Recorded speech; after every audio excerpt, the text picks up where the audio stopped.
Some people build businesses. Some people build machines. I think I've been trying to build something harder to explain. A future that doesn't exist yet. I've failed more times than I can count. I've watched years of work collapse in seconds.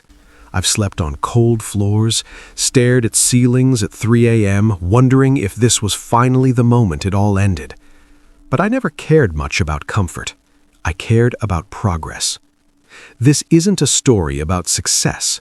It's a story about obsession. About what happens when someone refuses to accept the limits everyone else agrees to live with. I was a quiet kid. Too quiet. I spent most of my time inside my own head, asking questions no one around me seemed interested in answering. Why things worked the way they did. Why people behaved the way they did. Why the world felt inefficient, fragile, temporary. My home wasn't peaceful.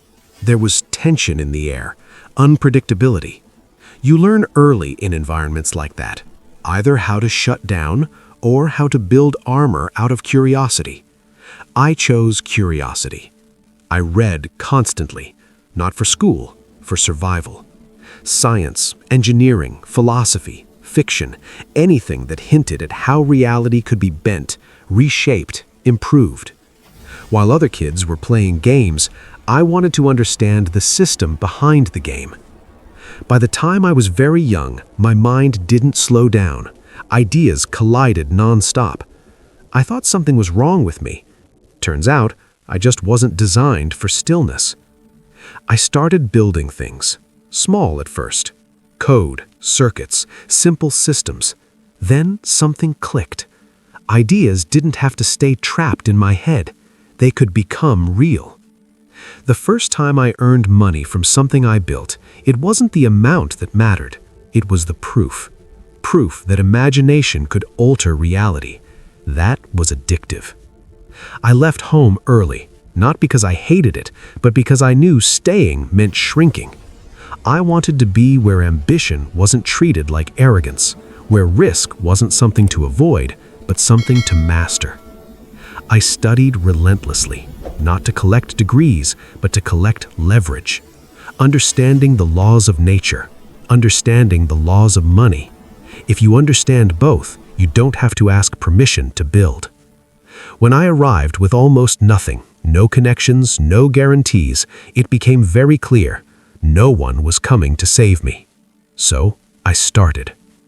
The early days were brutal. Long hours, no salary, constant doubt.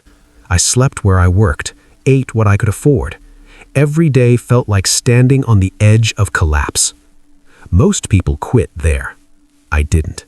Not because I was brave, but because failure felt less terrifying than mediocrity. Slowly, things worked. Then suddenly, they really worked. Overnight, the outside world labeled it success. But inside, nothing changed. The mission was never the money. Money was just fuel. So I reinvested everything into bigger risks, bolder ideas, problems most people said were impossible, unnecessary, or insane. I lost control. I got pushed out. I watched companies I built move forward without me at the helm. That hurt. But ego is optional. Progress isn't. When the next chapter began, I aimed higher, literally. People told me the odds were laughable, that the math didn't work, that failure was guaranteed. They were almost right. Explosions, missed deadlines, empty bank accounts, entire teams exhausted and demoralized. Each failure cost millions and belief. There was a moment when everything came down to one last attempt, one final chance, no backup plan. When it worked, it wasn't triumph I felt. It was relief and responsibility. Because proving something is possible changes the rules for everyone. At the same time, another battle was happening on the ground, against entrenched industries, against habits older than innovation, against the idea that this is just how things are. We were close to collapse again, closer than anyone knew.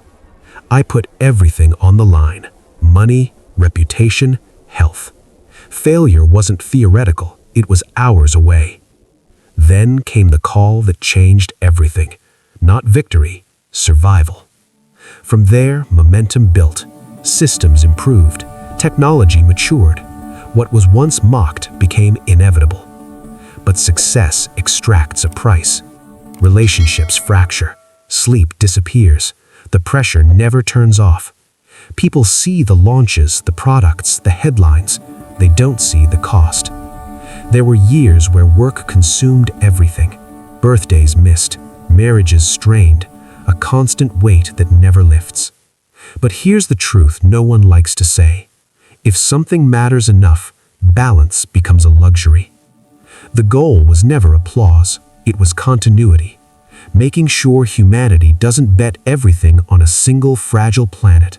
Making sure energy doesn't destroy the world it powers. Making sure intelligence, human intelligence, doesn't become obsolete. Each project fed the next. Transportation, energy, connectivity, cognition. Not separate ideas, one system. People still call me crazy. They always will. That's the tax you pay for seeing farther than the horizon. But history has a pattern. The ones who move civilization forward are rarely understood in real time. They're criticized, doubted, resisted, until suddenly their ideas become normal. I don't see myself as a hero. I'm not. I'm just someone unwilling to accept extinction as an acceptable outcome. The future doesn't arrive on its own. It has to be built, painfully, obsessively, relentlessly. And maybe that looks insane, but the people who build the future always do.